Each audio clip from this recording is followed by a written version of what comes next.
Bismillahirrahmanirrahim. Alhamdulillahi rabbil alamin. Wassalatu wassalamu ala rasulihil amin, nabiyyina Muhammad ibn Abdullah wa ala alihi wa sahbihi wa man sar ala nahdihi wa ihtada bihadihi wa istanna bi sunnati ila yaumiddin. Amma ba'd. Yang dihormati Tuan Haji Abdul Rahman, pengurusi majlis, Presiden Masyarakat Malaysia di Qatar,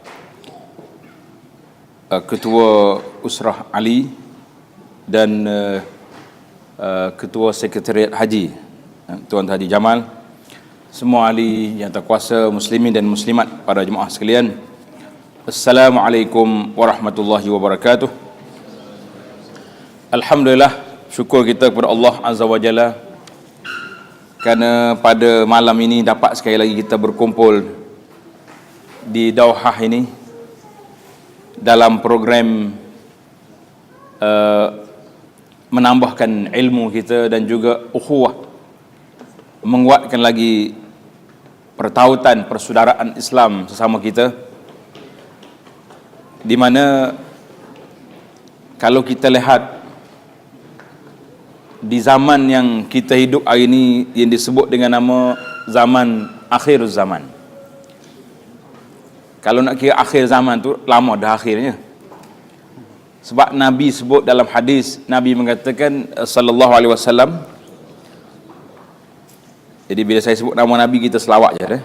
Malam ni malam Jumaat ni, Nabi kita minta supaya banyak berselawat ke atasnya. Jadi selawat ni tak nanti ada majlis selawat. Duduk dalam majlis boleh selawat tu, majlis selawat dah tu. Cuma kadang-kadang kalau tak letak nama je tak jadi grand, tu jadi masalah dah. Kalau kita tulis malam ni malam cinta Rasul, berselawat di Doha, baru hebat. Jadi dengan nama Nabi kita terus selawat. Selawat jangan kuatlah, tak boleh nak ceramah pula nanti. Mudah-mudahan habis satu majlis ini kita dapat 200-300 kali, insya-Allah.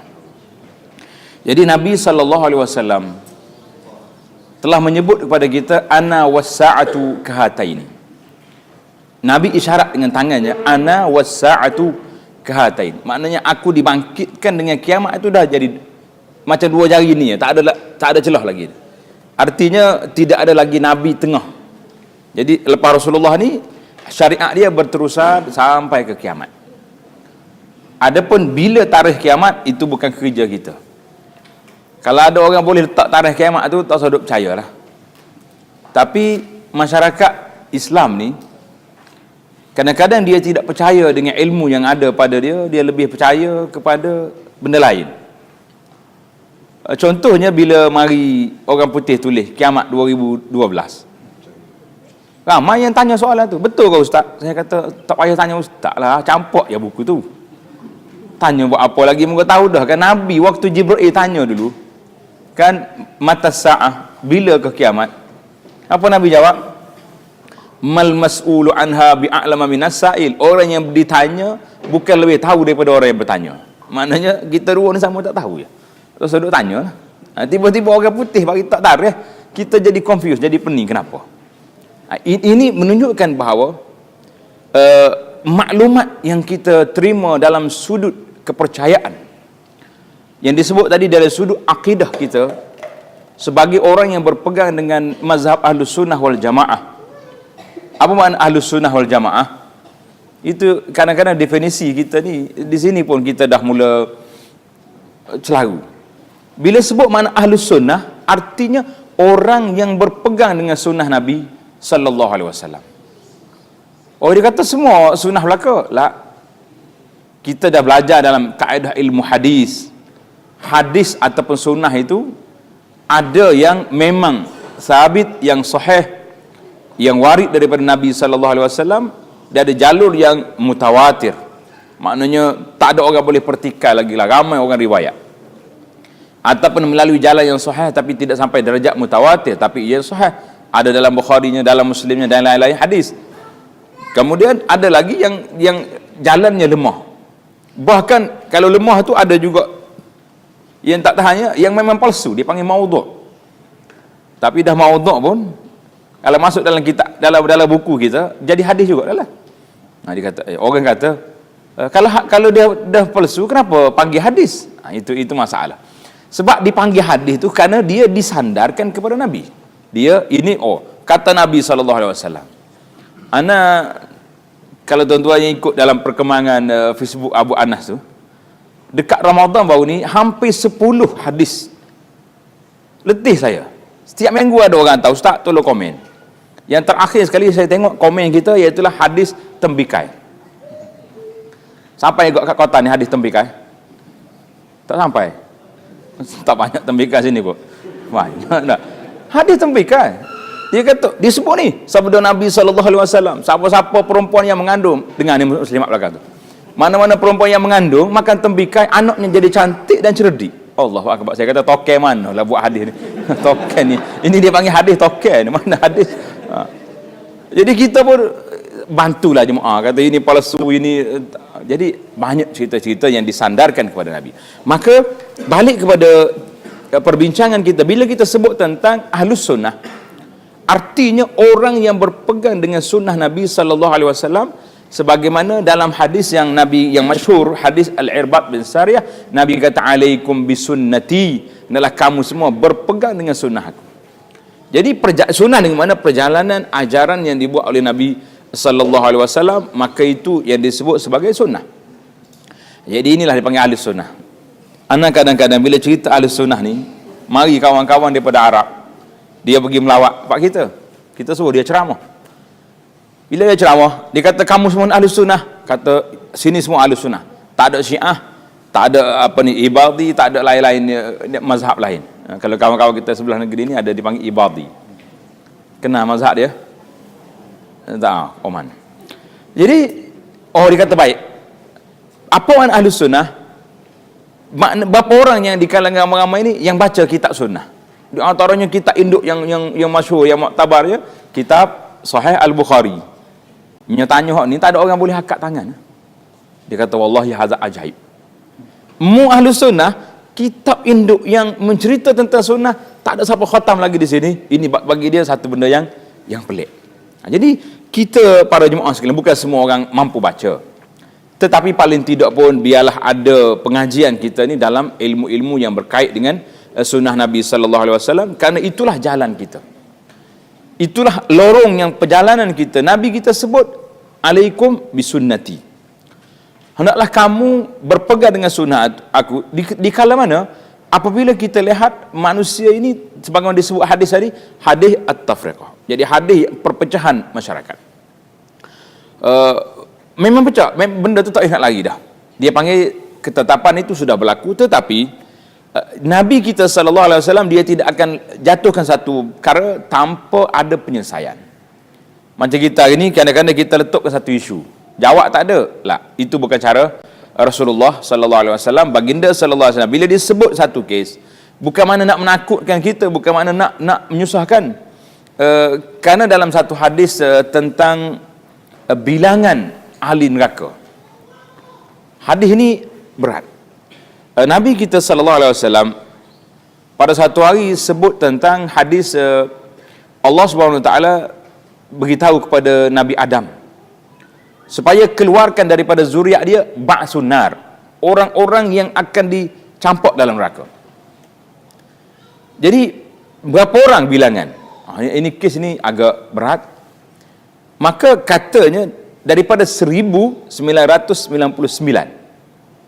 masuk neraka.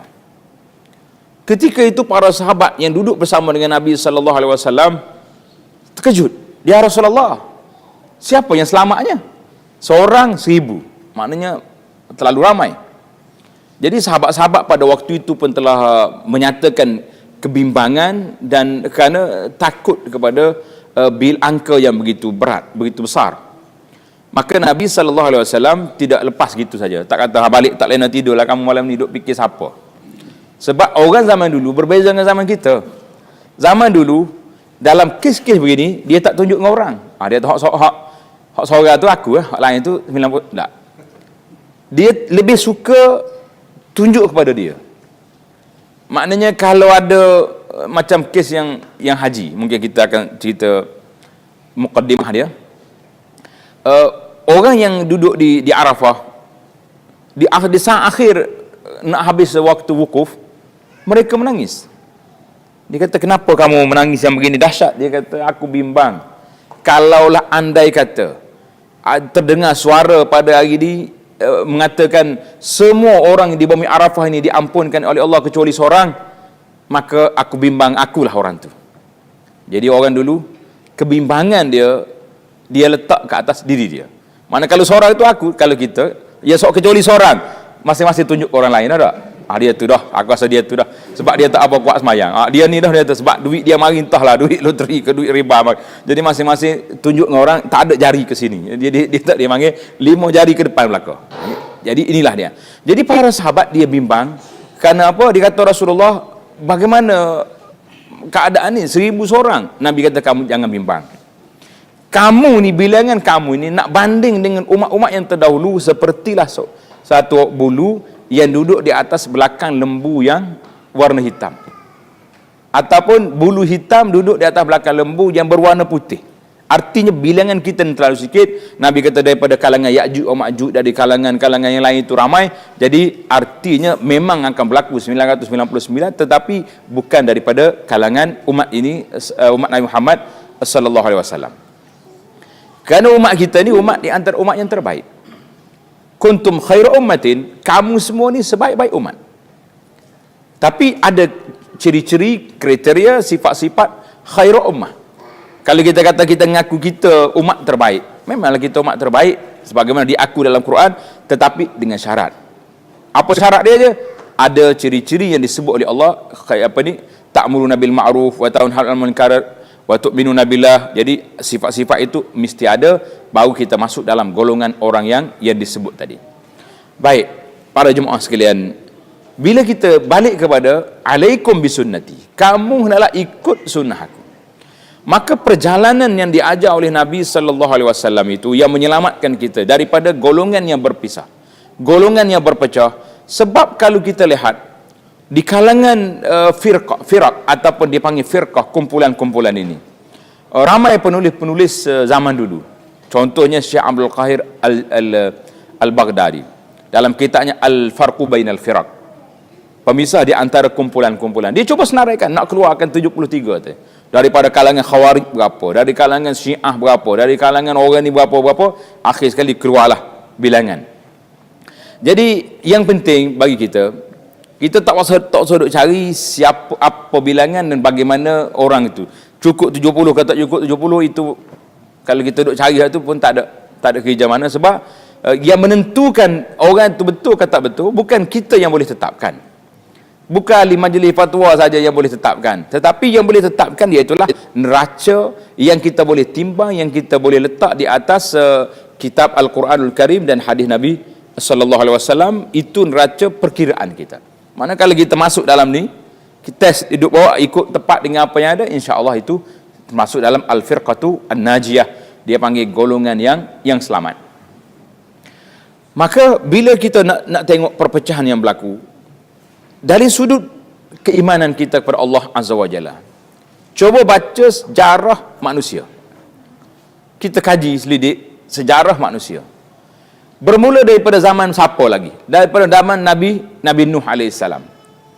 Kan dalam hadis Al-Imam Ibn Katsir ketika menafsirkan ayat kanan nasu ummatan wahidah, manusia ni satu umatnya. Bermula daripada zaman Nabi Adam alaihissalam, satu umat. Kemudian mari daripada Nabi Adam bermula kes jenayah yang pertama yang dibuat oleh peristiwa yang berlaku di antara Qabil dengan Habil. Itu kes, bukan kes jenayah dalam bidang jenayah lah. Tetapi jenayah yang lebih besar daripada itu, iaitulah jenayah manusia bila lama putus di antara mereka dengan Nabi, syaitan masuk melalui lorong yang cukup lunak. Jadi lorong yang syaitan guna untuk menyesatkan Bani Adam ini, lorong ini masih lagi diguna pakai sampai hari ini, dan berlaku pemesongan yang besar yang kadang-kadang kita tak sedar. Iaitulah bila mati orang-orang soleh di kalangan mereka, mati orang soleh di kalangan mereka, syaitan mari. Dia kata, kita sayang ke guru kita ni? Semua kata sayang. Kenapa tak sayang? Jadi kalau sayang, mari kita buat patung dia. Buat patung. Letak kat mana? Letak kat tepi masjid. Jadi setiap orang masuk, tengok, ni untuk ayah kita ni, dialah dulu pengasah waktu kelas pengajian sini, pengasah di masjid ni, dialah dulu didik kita gini. Masing-masing ingat. Jadi bila kita tengok dia, orang panggil semangat lalu. Ingat ke ajaran dia, ingat ibadat dia, ingat ke warak dia, ingat. Habis. Syaitan cerdik. Mula-mula itu je yang dia bagi. Ingat, kenangan kepada ajaran yang dibawa. Lama lepas pada tu, mari generasi yang pertama dah mati dah, yang kena atuk syekh, mari naik generasi anak-anak. Sabar syaitan ni, dia tak main. Saya ingat saya dah bagi tahu dah, di antara ilmu yang kita kena belajar dengan syaitan. Kau tak ada? Ingat dah itu dah? Tak ingat? Tak ingat lagi, dia kena ulang balik. Di antara ilmu yang kita kena belajar dengan syaitan. Dia kata ustaz pelik ni. Orang auzubillah minasyaitonir rajim, dia bagi nak belajar dengan syaitan, bukan belajar dengan syaitan, belajar ilmu yang diguna oleh syaitan untuk nak lawan dia balik. Jadi syaitan ni sabar. Ini salah satu daripada ilmu dia, dia tak putus asa. Bila mari generasi yang pertama hilang, mari generasi yang kedua, dia kata, mu tahu tak gambar siapa ni? Gambar tok ayah mu, tok guru pada mu dulu ni. Jadi marilah kita ambil berkat dengan dia. Pergi gosok-gosok. Jadi semua orang masuk masjid gosok tok ayah.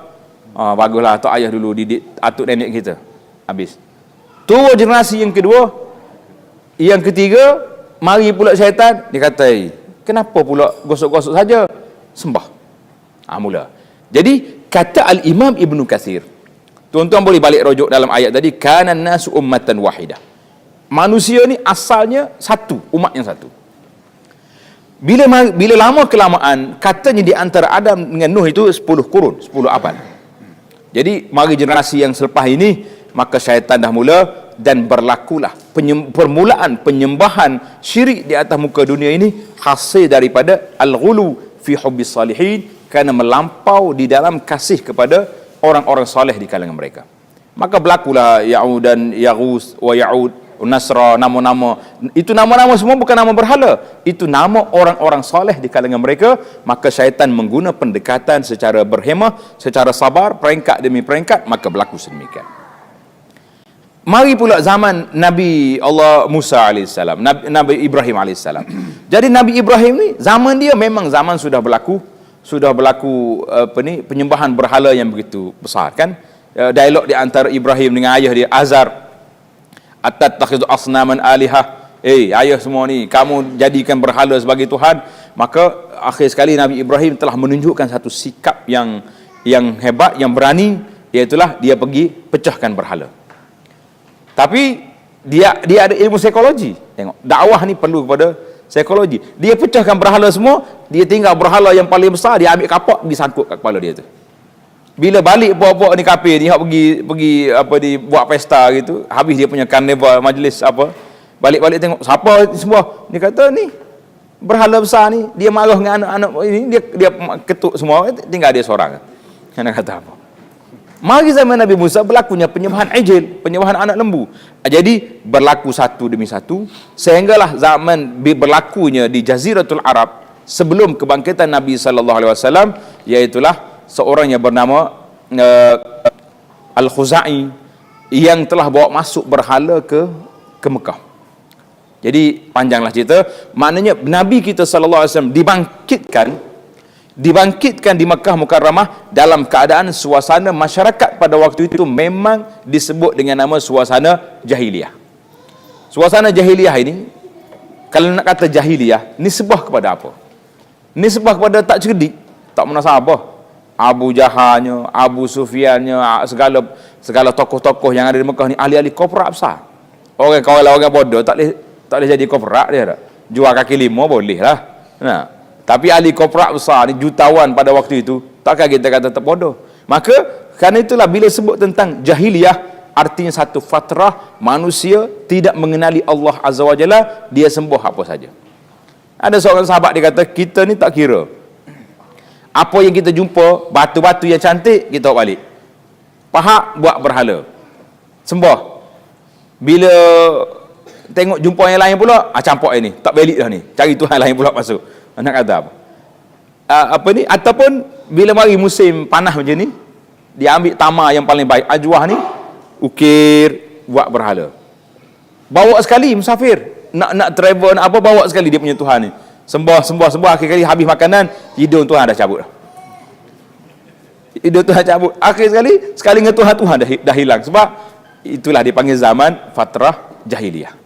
Jadi zaman kali kita ini pun, saya assure sangatlah kepada para jemaah sekalian, janganlah guna zaman jahiliyah. Jadi setengah orang ni kalau dia over sangat, ustaz saya zaman jahiliyah dulu, oh begini, tak usah lah zaman jahiliyah. Siapa dia kan disebut awak ke jahiliyah tu? Lah, kita kata zaman saya lupa, lara dulu, leka, boleh lah Oh maaf ustaz, zaman-zaman muda dulu, zaman tengah lara dulu, kita solat pun kadang-kadang jamuk 5.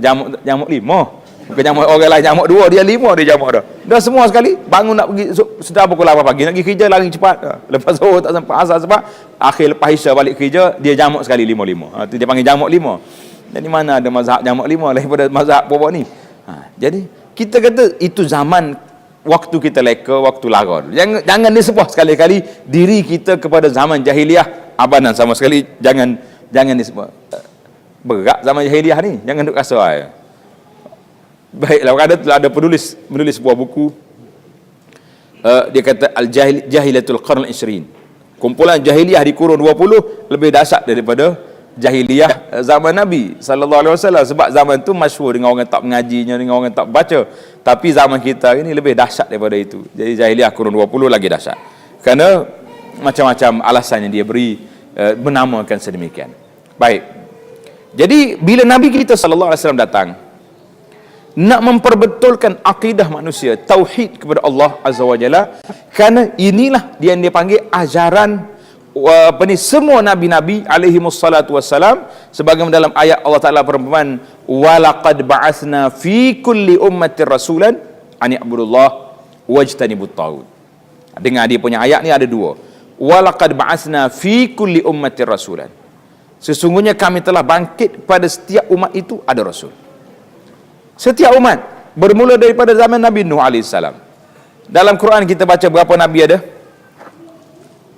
Dalam Quran berapa Nabi? Berapa Rasul?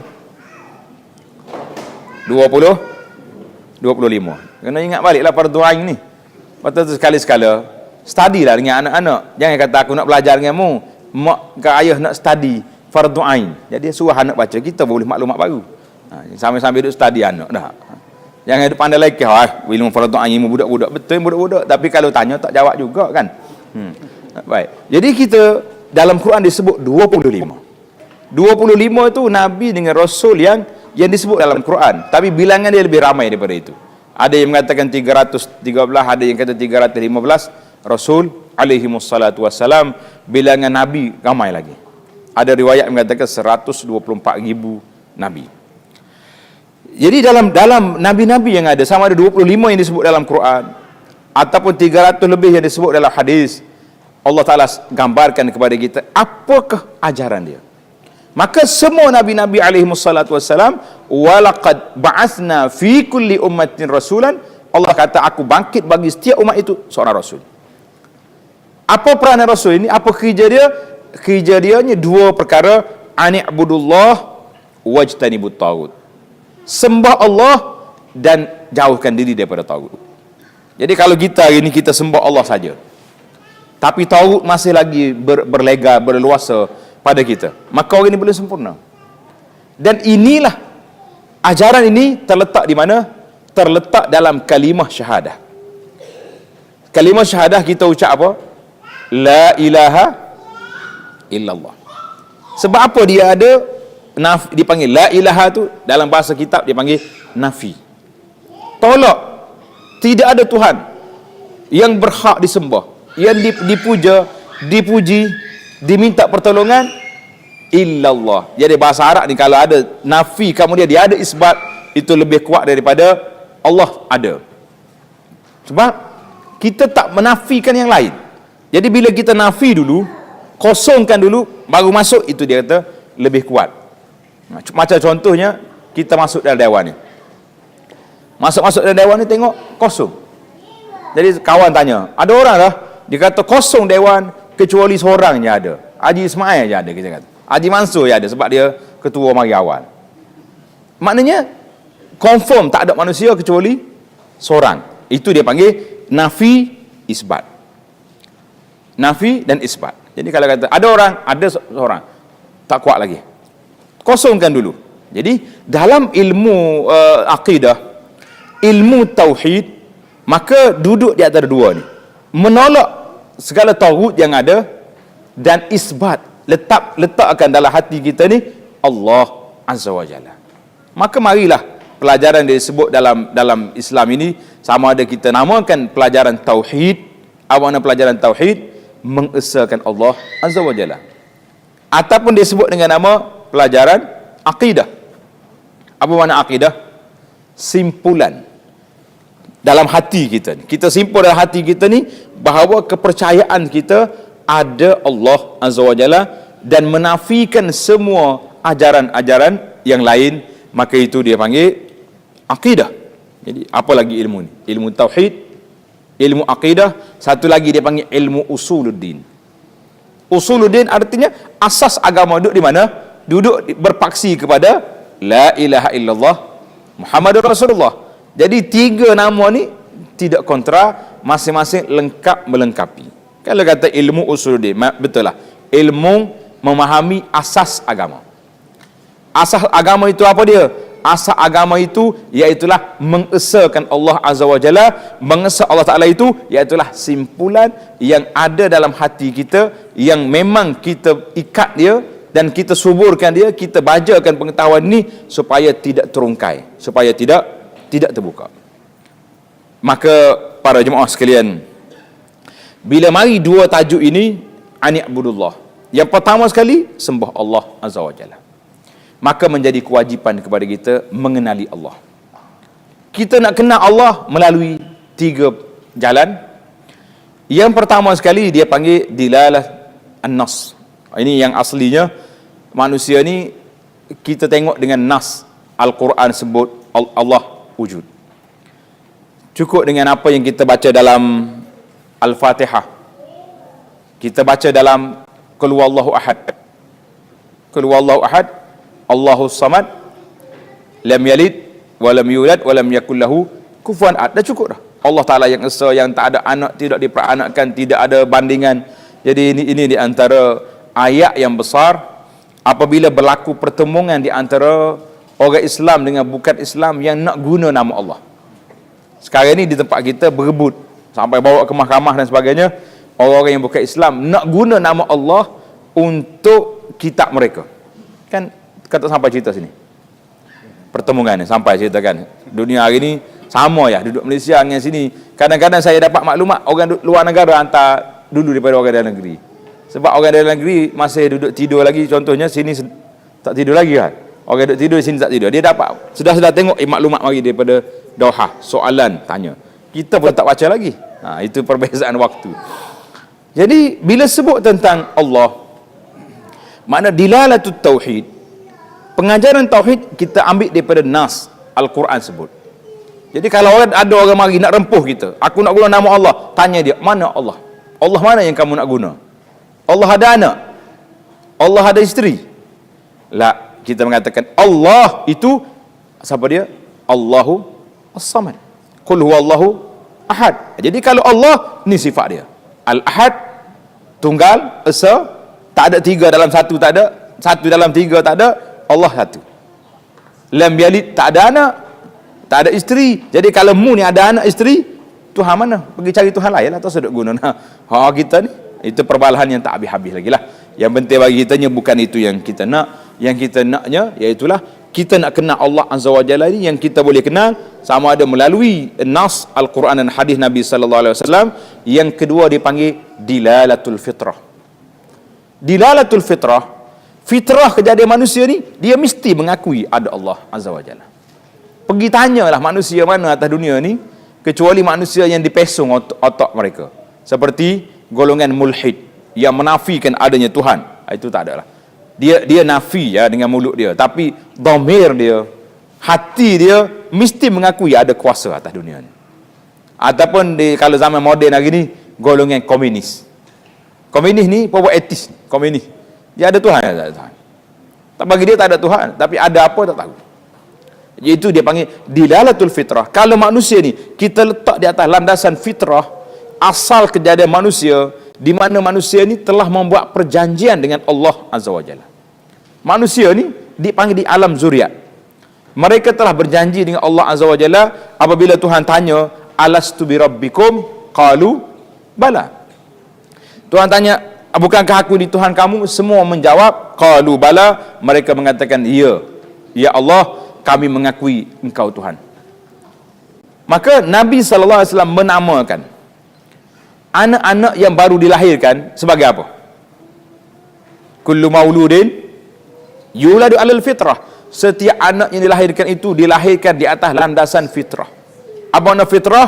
Maknanya mereka lahir di atas landasan yang suci, tidak berlaku syirik, tidak berlaku perbuatan-perbuatan. Tetapi kalau anak ini dibiarkan membesar dalam keadaan sedemikian, maka dia ikut acuan siapa yang membesarkan dia.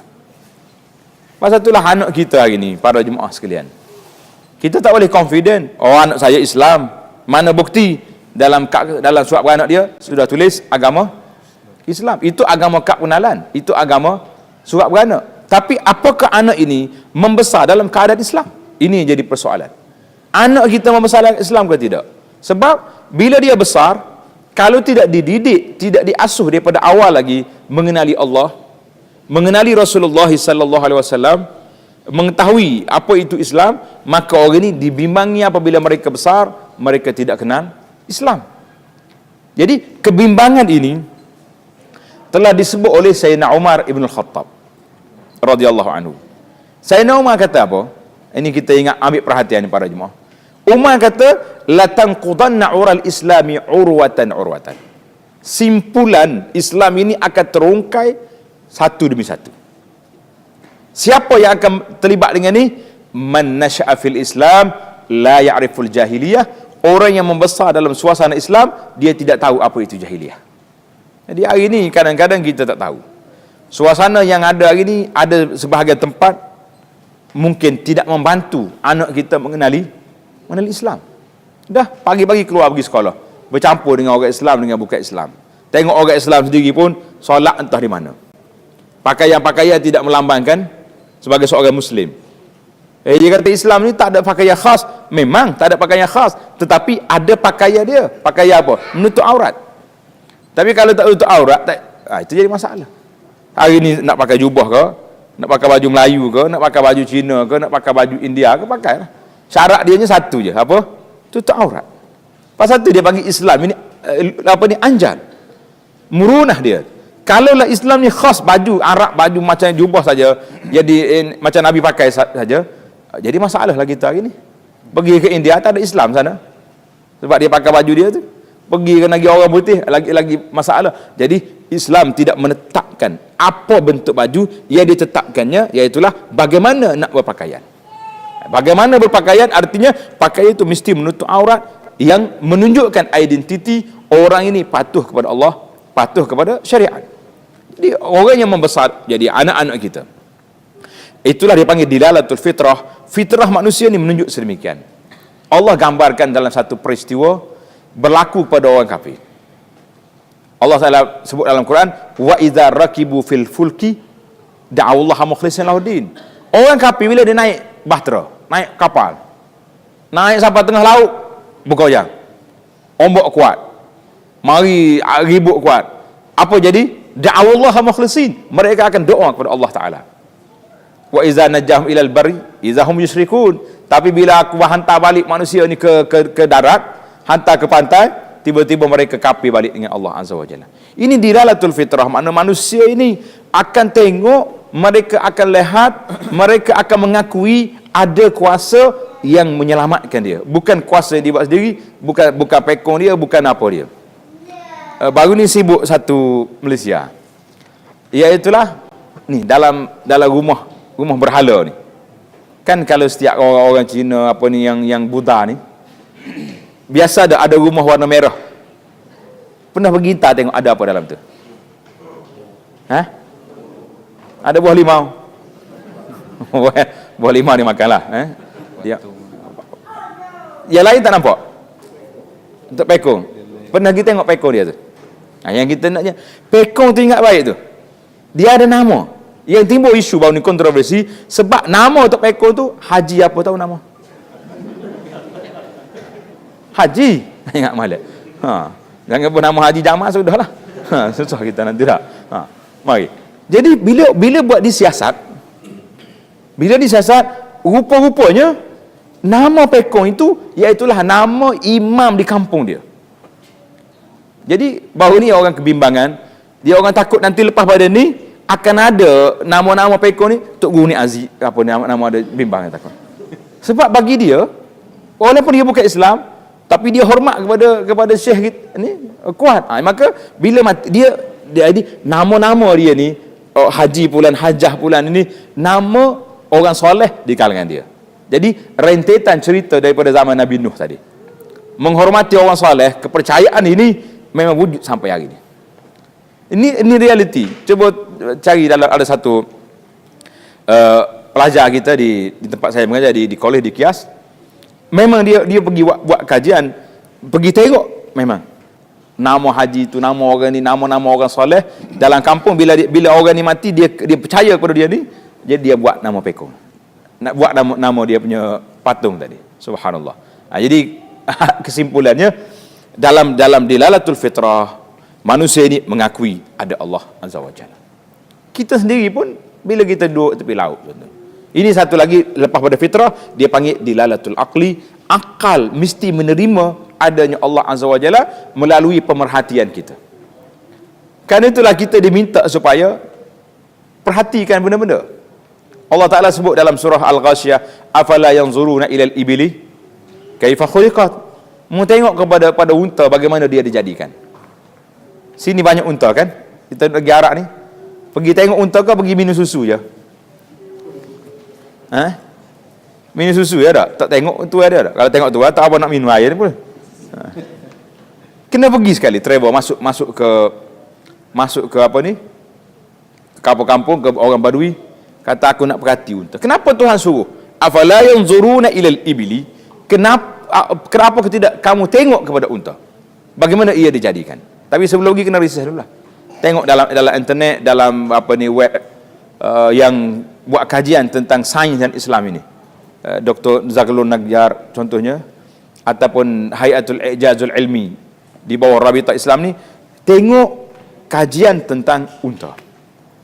Tuhan minta supaya kemudian fasiru fil ardi, berjalan di atas muka bumi ini, fanzuru kaifa kana aqibatul mufsidin. Tengok apa kesan daripada orang-orang yang jahat zaman dulu bagaimana. Tuan-tuan yang duduk di kawasan ini senang. Kita nak pergi ke Jordan, ada laut mati. Kita tahu pergi mandi ya laut mati tu, dengan ambil sabun, pasir laut mati dah. Di sebalik laut mati tu apa nak cerita? Kaji ke tidak? Kenapa jadi laut mati? Pergi ke Mesir, dia panggil Tasik Qarun, masih wujud. Pergi ke ni tengah jalan nak pergi sini, Petra di Jordan. Kalau di Arab Saudi tu dia panggil Madain Saleh. Sampai dah. Pergi melawat dah tengok. Jadi ini semua ni yang menunjukkan kepada kita bahawa kita tengok dengan akal kita peristiwa-peristiwa yang berlaku, kes-kes yang berlaku hari ni pula, Masya Allah, Tabarakallah, kehilangan MS370 sampai hari ni pun tak jumpa cari. Tak jumpa cari ke disembunyi? Wallahu alam. Itu tanda tanya yang tak terjawab sampai hari ni. Kalau kita nak jawab pun memang tak terjawab. Mungkin ada orang boleh beri jawapan tapi tak ada jawapan. Di zaman ini kita punya satelit, kita punya radar, kita punya mekanisme alat-alat paling canggih dalam dunia. Dunia moden canggih lah zaman kita sekarang ni, hebat dah. Menasabah ke tidak benda tu hilang tanpa dikesan? Logik ke tidak? Kalau nak mikir macam tak logik lah. Segala benda apa atas dunia ni tahu belaka. Duk mana orang tu boleh kesan, di mana orang ni boleh kesan. Jadi tiba-tiba hilang hak besar, bukan kecil ni. Kalau hilang satu benda besar ni boleh tahan juga. Ini 370 berapa ratus orang dalam tu? 200 berapa? Mati tu ramai kan? Maknanya benda tu bukan kecil, besar. Tapi hilang. waktu ana bentang satu tajuk tentang Zulkarnain, Ya'juj wa Ma'juj. Zulkarnain ini dah bina satu tembok yang menghalang Ya'juj wa Ma'juj keluar, tapi dia akan pecah tembok ni bila sampai masa. Orang pertikai, dia kata kalaulah ada tembok ini, mesti dapat dikesan dengan radar, dengan satelit, dengan alat-alat pengesan. Saya kata jangan duduk sombong lah. Tengah-tengah duduk main Ya'juj Ma'juj ni, kalau ada mesti ada, kalau ada mesti dapat dikesan. Tiba-tiba 370 hilang, sampai hari ni tak boleh kesan. Itu bukan syarat. Itu menunjukkan bahawa manusia dilalatul akli, akal kita kena berfikir bahawa di sebalik kejadian-kejadian, di sebalik yang ada ini, semuanya boleh menguatkan keimanan kita kepada Allah Azza wa Jalla. Sebab manusia ini dia kena akur, dia kena mengakui bahawa wujudnya kuasa Al-Khaliq, pencipta, mesti ada. Barulah kita terasa, para jemaah sekalian, khususnya di zaman ini, di zaman sains dan teknologi, anak-anak kita hidup dengan ujung jari je siang malam. Cakap dengan mak, tak cakap dengan mulut dah. Tak. Dia cakap mana cakap dengan mulut, dia duduk dekat dalam bilik dia, tanya, "Mak, makanan dah siap?" Mak dekat dapur tu boleh jawab, "Oh, ready." Apa punya jawab dah. Layan dah mak dia nak ceritanya. Jawab, "Ready, panggil, mari makan." Jadi zaman hari ini, fitnah duduk di mana? Fitnah di ujung jari. Hujung jari inilah yang boleh mendekatkan kita kepada Allah Azza wa Jalla. Hujung jari juga boleh menjahanamkan anak kita, kerana maklumat yang mereka terima pelbagai. Kadang-kadang nak cari benda baik, keluar gambar-gambar yang tak baik. Saya tak tahu negeri ni ada sekatan ke tidak dalam dia sekat. Kalau sekat, alhamdulillah, duduklah di sini selama mana yang boleh. Di negara kita tak ada sekatan. Apa nak masuk. Dia kata sekatan iman tak bagi juga, tak kuatkan iman. Tiba-tiba nak sekat dengan iman, masya-Allah. Itu dia panggil kontra dari sudut kira-kira dah. Kena bagi keimanan, mana bagi pelajaran agama ni yang betul-betul mantap, yang mari tu boleh tapis. Tapi ingat, godaan itu bila dia datang bukan senang untuk nak tepis. Lebih baiklah daripada awal lagi diketepikan, dikontrol, dikawal. Sebab bila dia masuk benda-benda macam ni, nak buang dalam kepala susah. Al-Imam Ibnul Qayyim rahimahullah ta'ala, dia kata penyakit dalam diri manusia ni ada dua kategori. Dia panggil yang pertama, penyakit syahwat. Penyakit syahwat mudah nak ubat. Awak minat apa? Oh, saya minat ke orang perempuan. Kahwin lah. Tak cukup satu dua. Contoh ini muslimat, jangan marah lagi. Dia kata, "Abang Anah mari jauh nak kempen hot ni ya." Dah, tak kempen, tak kacau orang punya dah. Ini contoh. Syahwat kita suka apa? Suka nak kereta besar, beli ke besar. Suka nak rumah yang cantik, beli. Orang perempuan suka nak perhiasan, beli. Hilanglah. Tapi satu lagi penyakit yang sukar untuk kita ubati, dia panggil penyakit syubhat. Penyakit syubhat inilah penyakit yang mengganggu dalam hidup kita. Dalam penyakit syubhat ni, Nabi SAW buat satu gambaran. Dia kata syaitan masuk kepada diri manusia ni melalui lorong syubhat, kesamaran ataupun keraguan yang ditimbulkan. Contohnya dia mari tanya, mu ni siapa? Manusia. Siapa buat kamu? Mak ayah aku. Boleh jawab lagi. Mak ayahmu siapa buat? Akhir sekali, siapa yang menciptakan semua? Allah. Last sekali dia attack semua Allah belaka. Last sekali dia tanya, siapa yang buat Allah? Dah, bila sampai soalan di sini, hati kita mula, betul juga. Takkan dia saja yang buat? Tak ada orang buat ke dia? Nabi kata bila sampai di situ, falyasta'iz billah, cepat-cepat kita potong kepala syaitan tadi dengan kita minta auzubillahi minasyaitanir rajim, kerana syaitan dah waswas, dah attack kita sampai kepada peringkat mempertikaikan siapa Allah. Ini dipanggil penyakit syubhat. Penyakit keraguan yang timbul dalam hati manusia ini penyakit yang cukup dahsyat. Jadi bagaimana kita nak tasbit akidah kita? Bagaimana kita nak kuatkan iman kita kepada Allah Azza wa Jalla? Maka tidak ada cara lain kecuali dengan cara yang pertama yang mesti kita kena buat, iaitulah menghadiri majlis-majlis ilmu. Duduk di situ. Ataupun hari ini ilmu di zaman moden ini tak payah hadir apa-apa, ilmu mari ke rumah kita. Peruntukkanlah satu hari. Oh, saya nak pergi masjid tak sempat, nak pergi surau tak sempat, tantang duduk di sini pula, kalau pergi masjid pun tak faham juga. Tak, orang mengajar aku Arab. Kecuali kelas-kelas khas bahasa Inggeris. Di masjid bahasa Inggeris ada. Seminggu sekali khutbah. Khutbah ya ada. Yang kelas-kelas pengajian kena kelas khusus lah kan. Kelas khusus. Jadi kena ada, ambil peluang. Di sinilah kita duduk dengan tak ada jamnya, dengan tak ada tu, tak ada ni, maka Allah Taala anugerahkan kepada tuan-tuan dan puan-puan masa yang cukup dengan duduk bersama keluarga yang tak pergi mana-mana, duduk hanya pergi kerja pada waktu pagi, pada waktu time-nya. Maka waktu-waktu yang lain ni kita tasbitkan akidah kita, mengenali Nabi, mengenali Allah Subhanahu wa taala, mengenali Nabi sallallahu alaihi wasallam melalui majlis ilmu. Kita letak yang pertama sekali, agenda yang besar yang kita kena buat, duduk dalam majlis ilmu. Belajar betul-betul ilmu tentang Quran, ilmu tentang hadis Nabi sallallahu alaihi wasallam. Yang kedua, kita tak ambil baca Al-Quran selain daripada kita baca dengan tajwidnya, dengan tak apalah kalau tidak taranum berlagu pun tak apalah. Oh, dia kata sini ada buat musabakah juga, ada tak ada? Tak ada ni. Musabakah Quran tak ada. Kalau ada musabakah sibuk sikit. Oh, nak mengaji tajwid sampai pukul 12 malam pula dia tak habis. Tajwid belajar. So kalau dah nak betulkan lidah kita biar baca betul, makhraj kena, cukuplah tu. Alhamdulillah. Tetapi yang besar pada itu, bagaimana nak ambil manfaat daripada Quran. Manfaat daripada Quran ini yang kita nak. Jadi kalau boleh, kita baca Quran dan pilih ayat-ayat yang tertentu, dia panggil program tadabbur Al-Quran. Tadabbur Quran ni bukan baca Quran. Baca satu. Tadabbur artinya, kita ambil satu ayat, kita fikir pada ayat tu. Ambil ayat tentang laut contohnya. Allah Ta'ala ciptakan laut. Jadi ambil ayat ni, duduk tepi laut satu malam, sambil-sambil duduk bakar ayam kat situ, kita tadabbur. Mari ajak dua tiga orang kawan, bagaimana Allah ciptakan laut. Tengok fakta yang ada dalam Quran dengan fakta yang ada didedahkan oleh sains moden. Sains moden ni dia bukan bawa benda baru. Dia hanya menserlahkan, melahirkan supaya nampak. Maka kita baca sains, kita tengok Quran, kita tengok laut, kita nampak Allah Azza wa Jalla yang menciptakan. Nak tengok bukit, sini negeri banyak bukit, pergi duduk tepi bukit. Nak tengok apa, hayawan berduta, pergi tengok.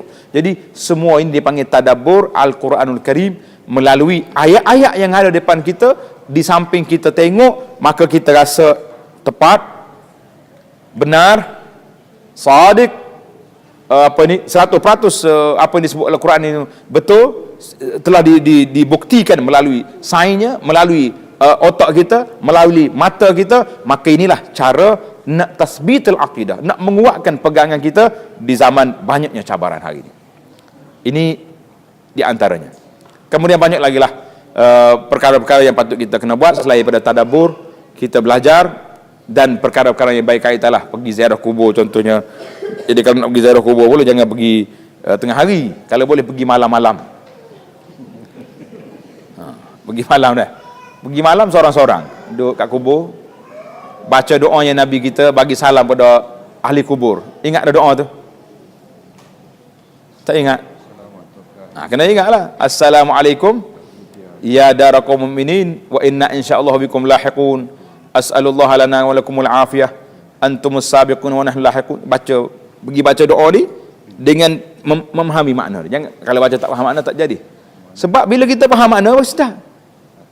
Salam sejahtera kepada orang-orang dalam kubur ni. Mu pergi dulu, lepas ni kami pula. Terasa dah tu.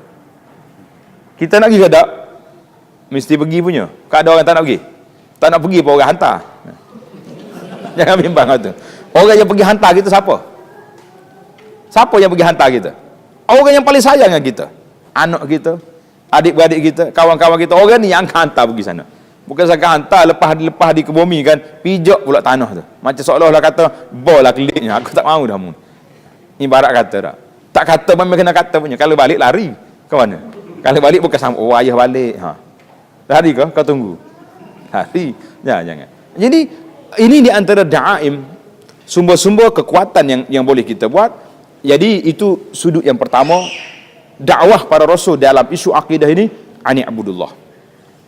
Jadi nak kenal Allah SWT tak cukup lah dengan satu. Kita hanya malam ni orang panggil buka minda, buka pintu, supaya para jemaah, tuan-tuan dan puan-puan sekalian, ambil lorong ini, Bagaimana nak menguatkan akidah kita dengan ilmu yang kita belajar, yang kita dalam kelas-kelas pengajian yang ada, ataupun melalui riwayat-riwayat YouTube yang boleh sampai ke rumah kita. Boleh pakai riwayat YouTube ni? Orang tanya, ustaz boleh pakai ke riwayat ni? Saya kata boleh pakai, tapi ingatlah, kalau boleh kita pastikan autoriti yang mengeluarkan benda tu. Jangan orang potong-potong. Sekarang ni banyak orang main potong sana potong sini, tak jadi rusak. Contoh kalau ambil saya punya, cari dalam 2 tempat saya letak. Satu dia panggil Abu Anas Madani, satu lagi dia panggil Dar Taibah. Dar Taibah koleksi. Jadi buka dalam ni, saya dah mengajar banyak kitab-kitab tentang iman. Rukun iman 1 2 3 4 5 6 khatam. Jadi ambil benda ni, ambil ilmu ini. Kalau boleh pergi ke balik Malaysia, beli kitab dia. Beli buku. Saya 1 hari 40 minit kuliah ni mesti mengaji. Apa salahnya kita? Mesti mengaji. Sekarang ni saya tengok banyak orang kadang-kadang dia post tengah hari. Ustaz, saya sedang belajar dengan ustaz. Rupanya dia pejabat dia tengah hari waktu rehat makan tu, boleh tak boleh Ramadan, tak ada orang kuliah, dia ambil kita punya CD, dia pasang situ. Ada satu surau jadual tetap saya mengajar di situ. Ustaz ada. Jadi kawan saya dia post mari, dia tu, ustaz, hantar mari setiap minggu surau ni tak nak pergi pun masjid saya. Marah dia kita. Saya kata saya tak pergi, tapi CD yang perginya. Jadi dia tak nama kita, dia tak nama kitab. Nama kitab Penawar Bagi Hati, penceramah Abu Anas contohnya. Jadi setiap minggu malam tu untung 2-3 perkara. Yang pertama, duit minyak ustaz tak payah bayar dah. Royalty dengan saya memang dia tak bagi punya. Nah, tapi dia pasang ikut siri 1 2 3 40 siri mengajar. Bawa kitab tak ada. Subhanallahilazim, macam-macam tafanun hari ni. Tuan-tuan, bila lagi tinggi sains dan teknologi, lagi tinggi hujah Allah Taala ke atas kita. Kita nak kata apa lagi? Kenapa tak baca Quran? Aku tak reti. Nanti pen mari. Dia kata aku boleh baca Quran, kamu tak boleh baca. Tidak pen baca Quran sekarang ni. Pen baca Quran. Tiba-tiba kita beli 2-3 jenis dah beli dah. Setiap kali orang kempen beli. Oh ni buatan Cina tak apa sedap ni. Ini buatan mari daripada Mesir pula, daripada Arab Saudi mari. Oh bacaan ni Syekh Amr Rahman As-Sudais. Tengok semangat betul. Beli tak dalam mari, tak baca-baca, tak buka-buka juga. Jadi banyak pokok. Hari ni tuan-tuan jangan berfikir. Jangan berfikir nak menggunakan hujah boleh melarikan diri di hadapan Allah Azza wa Jalla. Saya kata tak ada, no way. Tak ada jalan nak lari sebab alat teknologi yang ada ini semua menyekat kita. Nak kata tak erti baca Quran, pengen kata aku boleh baca, mu tak boleh baca. Nak kata maklumat tak ada, ujung jari je. Ni orang duk sebar sampai duduk sini tak tahu. Mesti sampai punya melalui WhatsApp. Senarai-senarai nama-nama ustaz yang boleh dihubungi. Ya Rabbi. Saya kadang-kadang setiap hari dapat grup baru. Dia tulis grup ni nak mendapat manfaat daripada ustaz, buat masuklah kita sekali dalam tu. Lepas tu dia buat apa dia, keluar pula kita letih. Keduk main live daripada grup ni pun satu penyakit juga. Kalau betul-betul dia dapat manfaat, dia tunggu kita bagi. Ni dia bagi lebih banyak pada kita. Jadi penat sungguh. Tak apalah, yang pentingnya yang mahalus syahidnya, nak katanya nombor-nombor telefon para ustaz ni sudah ada di tangan. Ada soalan, hantar 10 orang ustaz. Kalau seorang jawab, sama masalah. Bukan semua boleh jawab. Saya mengakui saya banyak tak jawab. Kalau ada tuan-tuan yang hantar soalan tu, kadang-kadang 3-4 hari dapat jawapan. Kadang-kadang tak terjawab terus, mungkin banyak orang masuk. Lepas tu dia jatuh tak tahu ke mana dah maklumat. Yang pentingnya ada ustaz yang kadang-kadang dia free. Contohnya duduk kat airport, flight delay, baik-baik layan soalan-soalan orang, boleh pahala kan. Pada duduk marah ke kapal terbang ni, tak ada, kita marah setara mana pun tuan-tuan, dia jawab 2 patah ya. Bila terbang dah mula perjalanan, kami anak-anak kapal memohon maaf di atas kelewatan. Habis tutup pintu. Sesal bagi dia je. Kita penipal duduk di airport tu 3 jam tunggu. Dia memohon maaf 2 patah tu sesal. Kita pun boleh duduk atas kapal terbang, tak marah dah. Hak marahnya tadi belum naik tadi. Alhamdulillah. Jadi Allah SWT beri pada kita. Jadi siri yang kedua ataupun sudut yang kedua tadi yang disebut dalam Al-Quran, wajtanibut taghut, jauhkan diri kamu daripada taghut. Ini penyakit yang kita kena ingat. Tak mungkin kita hidup satu je. Mesti ada positif, ada negatif. Kalau tuan-tuan pergi di hospital, tidak ada 2 dia punya iklan kan. Ini makanan-makanan yang patut kita makan, penjagaan diri, kesihatan. Yang sebelah ni pula penyakit virus-virusnya ada. Aedes lah. Sini tak payah cakap Aedes ni tak ada kot. Tapi dia Malaysia ni orang duk takut dengan nyamuk Aedes. Kata subhanallahil azim. Allah SWT mari hantar tentera dia. Tentera tu hantar ni besar ke tidak? Batalion dia. Besar. Mana besar? Tentera yang melawan Nabi Ibrahim Namrus mati dengan apa? Dengan nyamuk. Apa ni yang nak runtuh Kaabah? Abraha, Allah hantar mari ababi, burung. Subhanallah. Benda-benda kecil ya Tuhan kata, mu tak sedut lawan aku lah. Dengan nyamuk pun tak gerak duk dah. Kita Malaysia hari ni pun sibuk ni. Semaya hajat perdana berapa puluh tempat dah. Takut pada nyamuk Aedes. Ni tak apalah nak macam mana dah, takut berdoa pada Allah Azza wa Jalla lah kan. Jadi isu yang kedua yang mesti kita kena kuatkan, iaitulah isu wajtanibut taghut, jauhkan diri daripada taghut. Apa dia taghut ni? Dia telah ditafsirkan oleh beberapa orang sahabat dalam kitab tafsir, ada menukilkan. Ada yang mengatakan taghut itu iaitulah syaitan. Ada yang mengatakan taghut itu semua benda yang disembah selain daripada Allah. Batu, kayu, pasir, seming, apa dia bulan, bintang, cakrawala yang disembah tu taghut. Ada yang mengatakan taghut itu iaitulah manusia yang membenarkan dianya dipuja, disembah oleh orang taghut. Dan yang mengatakan taghut juga bermakna meninggalkan kitab Al-Quran dan Sunnah, pergi ambil undang-undang yang dicipta oleh manusia. Ciptaan orang putih ke, ciptaan Jepun ke, ciptaan siapa, itu dia panggil taghut. Yang kelima, taghut itu iaitulah al-kahanah, tukar-tukar nujum, ahli-ahli sihir. Jadi jauhkan diri. Dia kata kami tak percaya kepada tukar nujum, pergi tanya dia je. Dia pergi tanya buat apa kalau tak percaya? Ramai orang ni bila hilang barang, ada orang mari jumpa saya kat mondok. Dia tu, ustaz saya mari jumpa ustaz ni, nak suruh ustaz berdoa biar tahu selalu. Kata berapa dia tahu selalu? Dia kata barang dia hilang, nak tahu duk kat mana. Lah, kata bila pula saya dapat ilmu ghaib. Tengok. Tapi kalau kita tanya tukar-tukar nujum, tilik, buat mari makuk sini, berasa air kejap, duduk sini. Dia main dengan syaitan. Syaitan ini, jin syaitan hak nakal ni, dia beritahu kepada tukar-tukar tilik ni, sekali yang betul, 100 kali lagi tipu. Nabi sebut dalam hadis. Jadi kita hak tahu betul sekali tu kak, bisa dia ni, tahu belakang. Jadi kita duk pegang hak tipu 100 kali itu tak khabar. Hak kita tahunya dia tipu sekali itu. Maka inilah peringatan kita para jemaah, kena ingat. Dia kata ada lagi ke benda-benda taghut zaman moden? Jawabnya sangat banyak. Hari ini zaman kita dia masuk pelbagai. Tuan-tuan kalau pergi melawat di tempat kita di Malaysia, saya malah sebut nama tempat lah. Kadang-kadang orang kata ni ustaz ni kubur Tok Wali ni, mari nak pergi ziarah. Kalau kita pergi ziarah, kita pergi sebut bacaan tadilah. Assalamualaikum ya. Tapi yang sedihnya, pergi sampai kubur ni, Masya Allah, siap dengan sampul surat. Duit-duit campak dalam tu. Saya pernah ambil sampul sekali. Kata sampul apa ni? Sampul dalam tu ada duit RM10. Tulis siap dah. Tuan Syekh, anak saya sakit, tolonglah. Kefada. Hadza istighasatu bil amwat. Minta tolong dengan orang dah mati. Ini perbuatan ini menafikan tauhid. Jangan kata kecil-kecil. Kalau orang tua-tua zaman dulu lalu nak pergi mandi sungai, atuk minta maaf lah anak cucu nak mandi, nak tumpang mandi sini. Atuk mana duduk kat situ? Atuk apa tu? Atuk syaitan duduk situ. Tengok. Jadi banyak lagi benda-benda macam ni. Kadang-kadang beli kereta baru, pergi jumpa tok ayah dulu. Tok ayah, ni kereta baru ni, mari penawar-penawar sikit. Tok ayah bagi tali gantung atas kereta. Tali apa tu? Dia tu tak ada apa-apa ni, tak ada tali, tak ada apa-apa.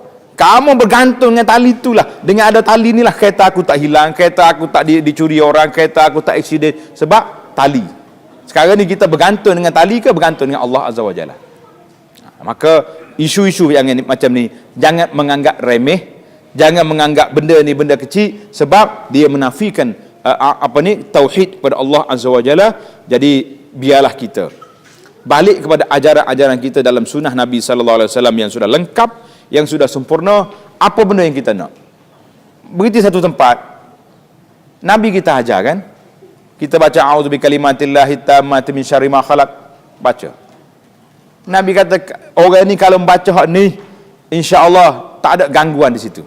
Kalau ada jin tak kacau. Kalau ada hayawan-hayawan yang berbisa, skorpion ke apa dia, benda-benda yang ni, dia tak akan gigit. Tak payah turun-turun kereta, atuk tupan nak duduk bawah pokok ni sekejap. No, tak payah duduk atuk-atuk lah. A'udzu bikalimatillahi tammati min syarri ma khalaq. Ada. Nak turun daripada rumah, tak payah duduk tanya. Saya kadang-kadang yang sedihnya, nak turun rumah nak pergi haji. Nak pergi haji. Pergi tanya tok ayah, saya turun rumah pukul 10 pagi, hari Selasa, nak turun pintu mana? Tok ayah pun tengok, hari Selasa ni tak boleh, nak hari keras ni. Hari Selasa ni hari keras dia panggil tak? Habis, awak kena turun pintu belakang. Orang duk tunggu depan nak bersalam, tiba-tiba mai ikut belakang dia nak kata. Pasal tok ayah bagi tahu.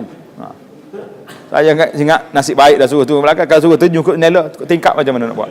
Lagi dahsyat. Jadi Nabi kita ajar siap dah nak turun daripada rumah kita.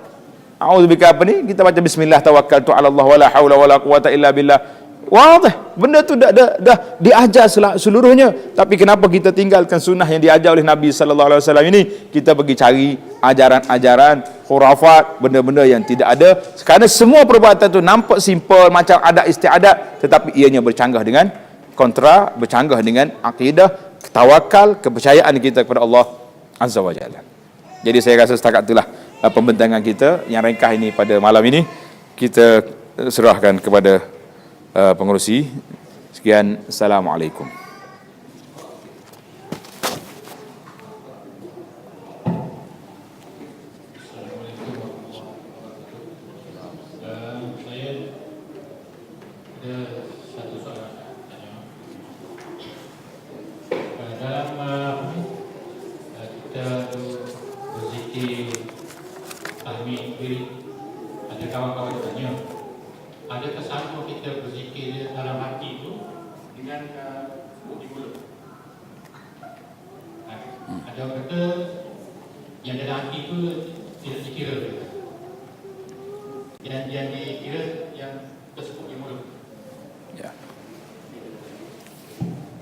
Mana yang konsep dikira sama ada di hati ataupun di mulut. Itu yang nak tanya.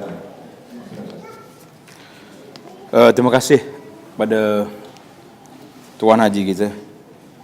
Jadi zikir dia terbagi kepada 3 kategori zikir.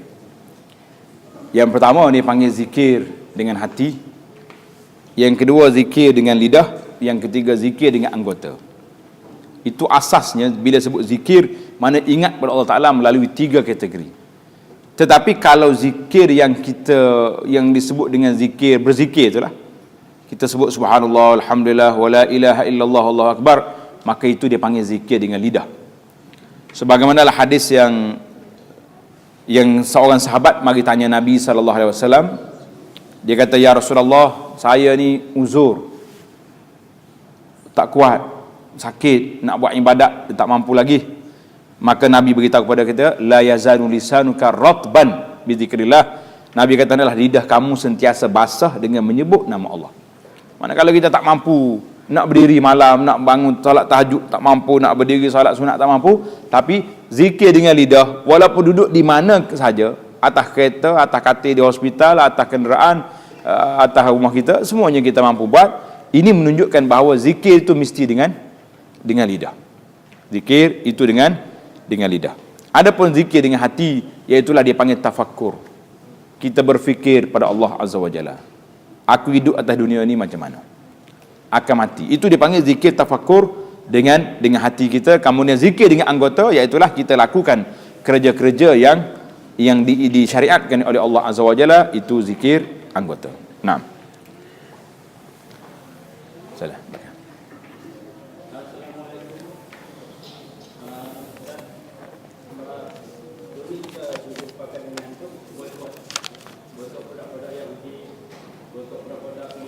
Ya. Jadi satu tu apa belum start dengan boykot ni.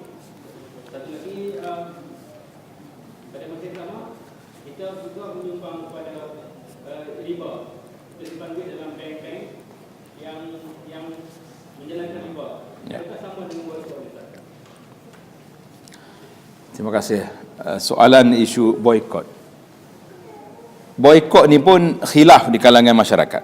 Ada yang kata tak ada faedah. Boykot ni tak mati-mati juga syarikat yang mengeluarkan tu. kan.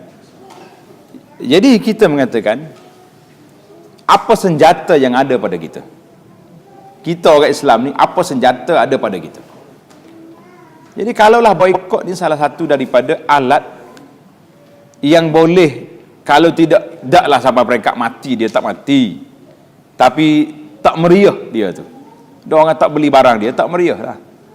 Maka kita mengatakan boikot itu salah satu daripada cara, dalam bahasa Arab dipanggil al-muqata'ah, cara kita menunjukkan protes kepada syarikat-syarikat yang terlibat dengan isu menghina orang Islam ataupun menzalimi masyarakat Islam. Jadi kalau dengan kita niat yang baik, aku tak nak beli produk-produk ini kerana sedemikian, jadi insya-Allah kita mendapat pahala di atas dasar yang tersebut. Jadi jangan duk pandai lekeh.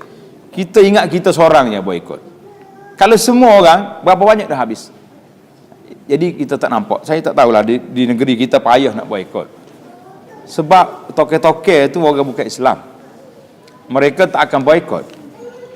Anda ingat waktu anda duduk di Madinah, waktu Denmark lukis kartun tentang Nabi dulu, ingat tak? Tahun berapa masa tu? Di sini ada yang duduk di sini masa tu. Ada di sini boikot kan? Tapi kita nampak seluruh Arab Saudi, kedai-kedai, supermarket iklan kat pintu, tidak ada barang-barang Denmark di kedai ini. Cuba bayangkan satu negara yang begitu besar, bilangannya, penduduknya ramai, tak beli barang-barang orang ni, terasa dia satu negara. Walaupun tak akan mati, tapi kurang dia punya hasil dia tu. Kemudian isu riba tak sama dengan boikot. Isu riba tak sama dengan boikot. Boikot ni, yang kita boikot tu barang halal.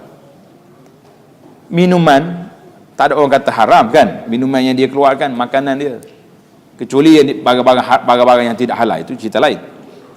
Yang riba ni haram. Tak ada dalam dunia ini ulama yang waras pemikirannya mengatakan riba itu halal. Tak ada. Jadi kalaulah kita masih lagi duduk menyimpan duit-duit kita dalam bank-bank yang memang mengamalkan sistem riba konvensional, maka itu kita berdosa dengan Allah Azza wa Jalla. Jadi tak sama boikot barang-barang yang halal dengan kita duduk dalam bank-bank yang riba, yang konvensional, yang Allah Ta'ala beri peluang kepada kita zaman hari ini. Sudah ada perbankan Islam. Yang orang pertikaikan perbankan Islam tu masih lagi, itu jangan duduk. Tak ada orang benda, mana boleh satu benda boleh jadi kum fayakun. Bila nak jadi Islam kat 100% tak boleh kritik dah, tak akan berlaku sedemikian. Macam isu hari ni orang nak sibuk nak buat, nak laksanakan undang-undang hudud. Banyak kritik sana sini. Kata tak apalah, kritiklah dulu. Yang saya naknya benarkan ianya dilaksanakan.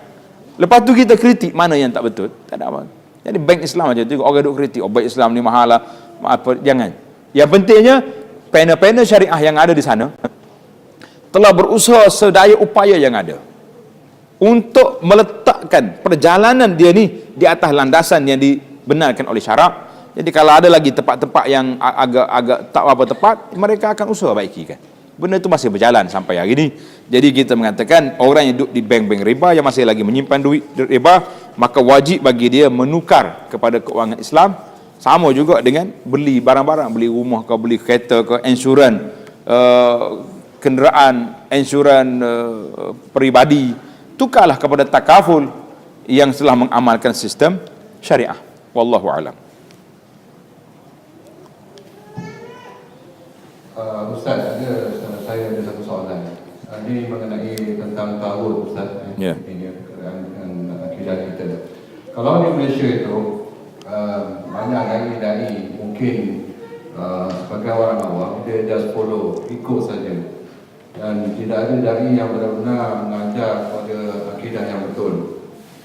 Jadi macam mana nak memperbetulkan keadaan masyarakat, terutama di pagi kita, disebabkan dai-dai itu?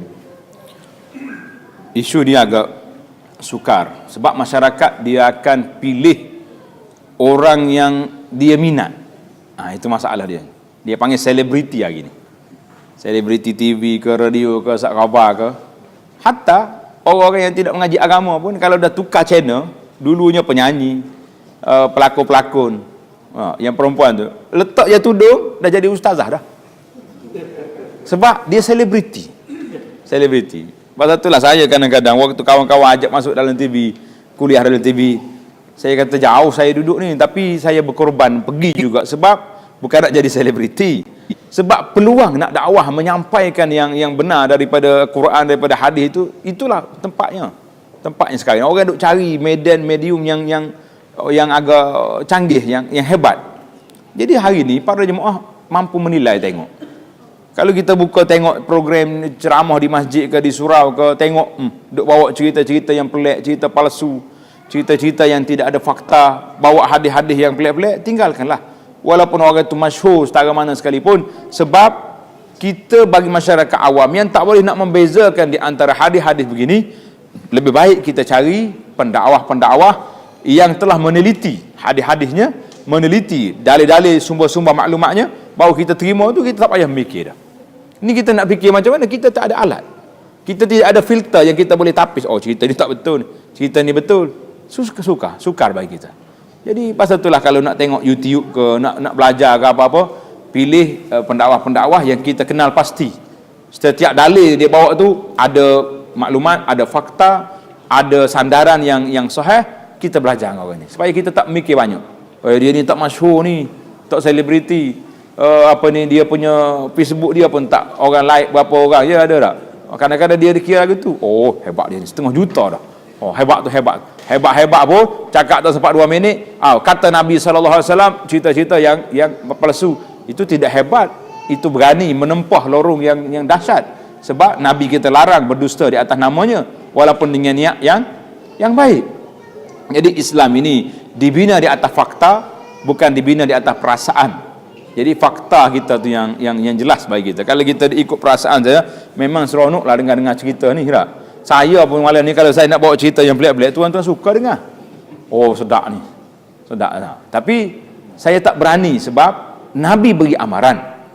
Siapa dia dusta di atas nama aku, dia tahu benda tu dusta, dia buat juga, tempahlah tempat dia di neraka. Wal-iyadzubillah. Jadi takkanlah kita nak masuk neraka di atas masjid. Kita pergi masjid nak masuk syurga, bukan nak masuk neraka tak? Saya pun mengembara mari daripada sana sini, mari duk cerita benda-benda yang pelik-pelik, yang ajaib, tuan-tuan seronok. Bulan depan suruh mari lagi. Tapi kalau cerita benda macam ni, rasa berat ni, suruh ngaji lagi, suruh kuliah lagi tak? Jadi benda yang tapi inilah lorong kita. Nak jalan-jalan yang benar, bukan satu benda yang senang. Para jemaah sekalian, wallahu alam.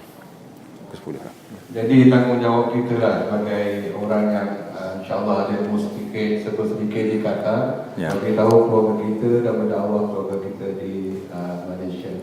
Jadi Tuan Haji Khair, insyaAllah. Salam.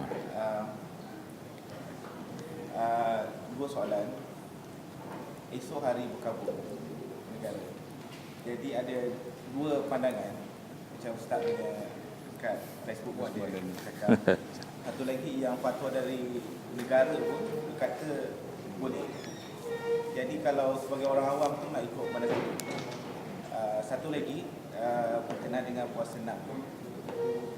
Jumhur ulama kata ada puasa 6 kecuali mazhab Maliki. Malik. Jadi macam mana kalau orang awam juga nak ikut pandangan ini? Ya. Soalan semasa Yang pertama sekali tentang puasa 6. Puasa 6 ni masyarakat awam tak tahu pun. Pandangan sebahagian ulama yang disebutkan kepada Imam Malik yang tidak menggalakkan puasa 6. Tapi yang adanya, yang banyak soalan yang ditanyanya, iaitulah nak qada dulu ke nak 6 dulu. Ya, biasa orang muslimat duk tanya ni, Ustaz, kalau saya qada dulu kan terlepas 6. Kalau saya puasa 6 dulu kan tak terqada. Nak macam mana? Nak twin lalu, nak kembar lalu. Jawab dia, orang yang kembar ni orang yang lemah semangat. Macam mana nak kembarkan benda yang berbeza? Yang tu qada yang wajib. Nabi kata fa'atba'ahu, diikuti dengan 6 yang sunat. Jadi takkanlah sama kita combine satu benda boleh jadi dua. Bukan dalam ibadat ni ada tempat yang boleh dikembarkan dan ada, bukan semua boleh buat macam shampoo 2 in 1 belaka tak. Jadi tu cerita shampoo tu 2 in 1. Oh, dia kata ada pandangan asatizah duk ceramah, banyak orang soal. Dia kata ustaz, pandangan ustaz ni berbeza dengan ustaz ceramah dari radio. Kata ni aku tak masuk radio lemah lalu. Dia tak jadi selebriti. Jadi hujah dia tak kuat pasal tak cakap dari radio. Cakap YouTube tak lagi. Nak kata apa? Jadi kita mengatakan para jemaah sekalian, yang apa ni, pandangan yang mengatakan boleh gabung itu memang tidak ada dalil yang menggabung, sebab Nabi kata summa, mesti diikuti dengan 6. Jadi berbeza, cuma perbezaannya boleh didulukan ataupun mesti. Itu berlaku dua pandangan. Jadi saya memilih pandangan apa yang disebut oleh Sayyidah Aisyah radhiyallahu anha. Aisyah kata, aku qada Ramadan aku tahun lepas di bulan Syaban. Maknanya dia tangguh sampai ke Syaban. Jadi tak menasabah Aisyah tak puasa 6. Orang yang kuat beribadat kepada Allah Azza wa Jalla Aisyah. Jadi dia tangguh sampai Syaban. Jadi kita mengatakan itu hujah yang membenarkan. Boleh kita 6 dulu, kemudian baru qada Ramadan. Jadi tak apalah, ambil yang 6 dulu. Kalau lepas pada ni, hari musim sejuk nanti qada lah. Apa ni, pendek banyak dah. Pukul 6 subuh, pukul 5 dah maghrib. Ini terbalik hari ni kalau puasa. Tapi kalau nak puasa yang betul-betul apa ni, banyak pahala sekarang musim panas ni, saifi ni, inilah waktu puasanya kan. Itu soalan yang pertama. Jadi masalah pandangan Imam Malik itu pandangan yang apa ni, berbeza dengan majoriti ulama yang mengisbatkan puasa 6 tu wujud. Imam Malik bukan menafikan tak ada langsung, cuma dia takut orang salah faham.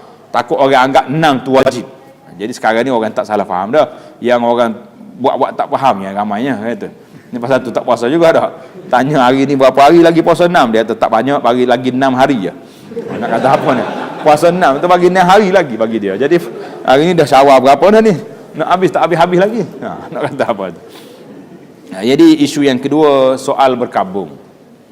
Jadi bila kata dengan MS-17 ni, kita doakanlah kepada orang-orang Islam yang mati melalui pesawat itu dan lain-lain lah yang mati ini, kita doakan supaya Allah Ta'ala beri kepada mereka keampunan, beri kepada mereka maafkan kesalahan mereka, letakkan mereka bersama dengan ahli syurga.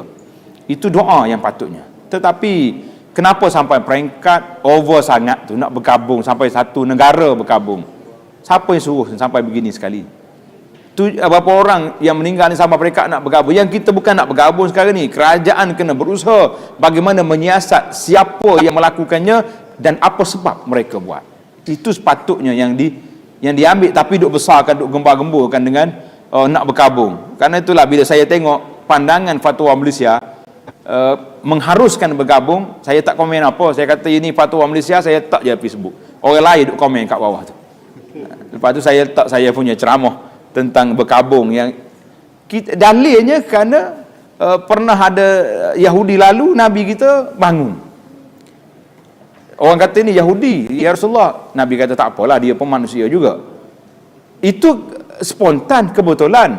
Tapi kalau nak letakkan pada waktu sekian, semua benda atas dunia ni kena berhenti belaka. Kereta berjalan kena berhenti, bendera diturunkan, pakai baju warna hitam. Yang tak boleh berhentinya jantung bergerak je. Kalau berhenti jantung habis sekali. Bukan 17 lah, habis semua orang lain mati lah kan. Jadi itu satu benda yang memang tidak dibuatlah dalam syariat.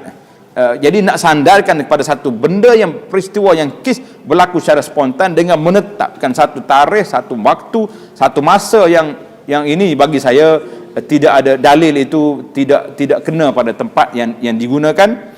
Dan masyarakat Islam sepatutnya tidak dididik dengan mengikut cara-cara yang dibuat oleh orang kafir. Kita tidaklah langgar pandangan sebut sama kita kata benda ni peringkat haram kerana fatwa dah mengharam. Tapi bagi sayanya menghidupkan budaya sedemikian satu benda yang tidak baik. Yang baiknya buat je lah apa yang kita kata. Kita arahkan semua masjid-masjid di seluruh Malaysia, besok lepas solat Jumaat doakan kepada mereka. Hadza yakfi. Mengarahkan, menteri dah keluar arahan, tapi arahan yang begitu besar supaya solat gaib, jadi sembahyang sunat ni fardu kifayah, sembahyang apa ni jenazah ni fardu kifai. Kalau orang kampung dia dah solatlah. Cuma kita minta supaya imam doakan kepada mereka secara khusus dan juga doakan kepada amwatul muslimin yang lain secara umumnya memadai. Cukuplah tanda simpati kita kepada mereka. Tapi sampai peringkat begini, bagi saya lebih kepada mengikut budaya-budaya yang tidak ada dalam Islam. Yang saya bimbang, kita ni banyak sangat terikut budaya orang lain. Akhir sekali budaya ni kalau masuk dalam masyarakat payah nak keluar. Budaya masuk dalam masyarakat suka nak keluar. Saya duduk belajar pelajar kita, dia panggil subjek tarikh tasyri', sejarah perundangan Islam. Jadi bilakah kekaburan, kecelaruan masuk dalam masyarakat ini apabila berlakunya pembukaan di negeri Parsi. Negeri Parsi ni negeri yang banyak dia. Agama dia Majusi, sembah api, agama-agama banyak je ni. Jadi bila orang ni masuk Islam, dia bercampur dengan orang Islam, budaya dia terbawa-bawa dalam Islam. Bila bawa budaya ni lah, dia masuk dalam Islam, maka kita tengok pelik-pelik. Nak berzikir, kena bangun menari, lompat-lompat, sampai tercabut kain serban pun ada. Jadi banyak benda-benda budaya-budaya bila dah masuk bercampur, kita nak buang payah. Orang yang nak tapis ni, nak bawa filter syariah, nak buang benda ni, orang ni kena, mu ni pula masalah. Jadi ingat, para penguasa agama kena ingat. Dalam satu kaedah dalam bahasa Arab dia panggil saddu zara'i, menyekat benda-benda yang tidak masalah akhir, tapi akan membawa masalah masa depan. Itu satu benda yang sukar. Karena itulah kalau tuan-tuan tengok, kenapa saya di antara salah seorang pendakwah yang menegur acara-acara yang dibuat secara besar-besaran hari ini, cinta Rasul. Bila ada cinta Rasul, mari bergendang besar-besar satu malam, bergendang dengan lafaz-lafaz yang meragukan, minta dengan Rasulullah pertolongan dan sebagainya. Ini perbuatan-perbuatan yang bila diturun ke bawah kepada masyarakat yang tidak memahami, akhir sekali dia minta dengan semua orang, dengan Tok Wali, dia minta dengan kubur keramat, dia minta dengan tu, dia minta, akhir sekali masyarakat terjebak kepada perbuatan-perbuatan meniru amalan-amalan orang lain. Wallahu alam. Okey, saya buka satu soalan lagi kepada tuan-tuan, dan insyaAllah kita ada majlis lagi untuk esok, dan Ustaz akan bagi esok. Jadi untuk soalan terakhir, silakan.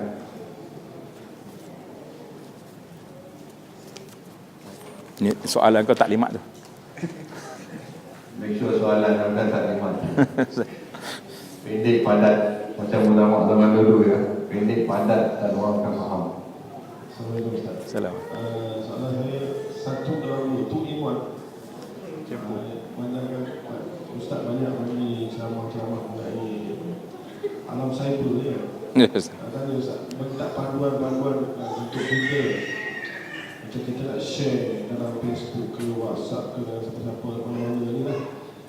Apa panduan untuk mengelakkan kita dengan dituduh fitnah atau mengata mengumpat, dan siapa-siapakah yang boleh kita tuliskan, atau boleh tak sebut nama, tak boleh macam contoh itu. Dan satu lagi, bagaimana cara ni kalau kita post, contoh kita pergi haji atau umrah, mengelak ketipu kita postkan gambar kita kan, orang kata kita ni sombong, menunjuk lah, maksudnya kita menunjuk kita pergi haji, pergi umrah. Cuma adakah itu riak atau tidak? Kita tujuan kita sebenarnya kita untuk promosi lah sebenarnya. Kita panduan Ustaz. Terima kasih kepada Haji Jamal. Panduan dalam menggunakan alat-alat media moden hari ini memang sangat penting lah. Jadi penggunaan yang pertama sekali, kalau kita buka Facebook ke WhatsApp ke apa benda yang ada ni, alat-alat ni, yang pertama sekali kita niat kita baik, iaitulah untuk menyebarkan benda yang baik dan untuk merapatkan ukhuwah kawan-kawan kita. Itu yang pertama. Yang kedua, biasanya dalam benda-benda ni kita share ya banyak kan. Jumpa orang ni letak, ini letak. Jadi kalau nak share benda-benda yang apa saja pun, pastikan kesahihan fakta tu dulu. Ini banyak ni, kadang-kadang orang share. Saya sajalah duduk dalam grup-grup ni, saya tak keluar. Kalau orang buat tu, kecuali yang mengacau banyak, kita keluar lah. Saya saja nak tengok apa benda yang dia duduk share dalam tu. Mudah-mudah kita nak bagi nasihat. Jangan duduk masuklah saya dalam grup ni, nanti kena komen banyak. Jadi di antara yang dia suka ambil je apa orang hantar ke dia forward balik tanpa maklumat. Jadi pasal itulah di bawah dia tulis, sebarkanlah. Semua-semua diminta bertugas menyebarkan maklumat ini supaya dapat pahala. Itu saya akan komen. Biasanya yang kita akan komen ni, kalau hadis-hadis tu memang palsu. Saya kata saudara, kalau nak bertugas pun pastikan maklumat tu betul dulu. Pasal itulah kalau saya post benda-benda dalam grup lah, anak akan letak kita punya authority kat bawah. Biasanya kita akan tulis AAM contohnya. Maknanya ringkasan kepada Abu Anas Madani. pada tarikh sekian. Sengaja saya letak di sini bukan nak kata apa, supaya orang tahu ini memang daripada saya. Mana saya akan bertanggungjawab apa yang saya sebarkan. Kerana takut hari ni orang sebar, oi benda berlaku sekian-sekian. Saya tengok tahun lepas saya dah benda tu. Dibagi dia berlaku ni. Seolah-olah macam berlaku semalam, tapi benda hak tahun lepas, hak basi dah cerita tu kan. Benda tu habis lama dah cerita. Maka jangan sekali-kali menyebarkan benda-benda maklumat yang kita tidak dapat fakta yang jelas. Sama juga dengan isu politik. Isu politik ni cukup dahsyat. Bagi sayanya fitnah MB dia panggil. Tuan-tuan tak sampai di sini fitnah MB? Tak sampai. Jadi fitnah MB ni berlaku di akhir Ramadan. Saya tengok dalam grup yang post benda-benda macam ni, seolah-olah mereka ni orang tak berpuasa. Dengan tuduhannya, dengan spekulasinya, dengan macam-macam andaiannya, macam dia tak berpuasa. Dengan yalah cakap yang tak ada. Sedangkan Nabi sebut dalam hadis, man lam yada' qaula zur wal amal bihi, orang yang tidak meninggalkan perkataan dusta masih lagi menggunakannya, Allah tak perlu bagi orang ni tak makan tak minum, baik dia makan. Jadi mengumpat orang cukup dahsyat di akhir bulan Ramadan, sampai hari ni pun tak habis-habis lagi.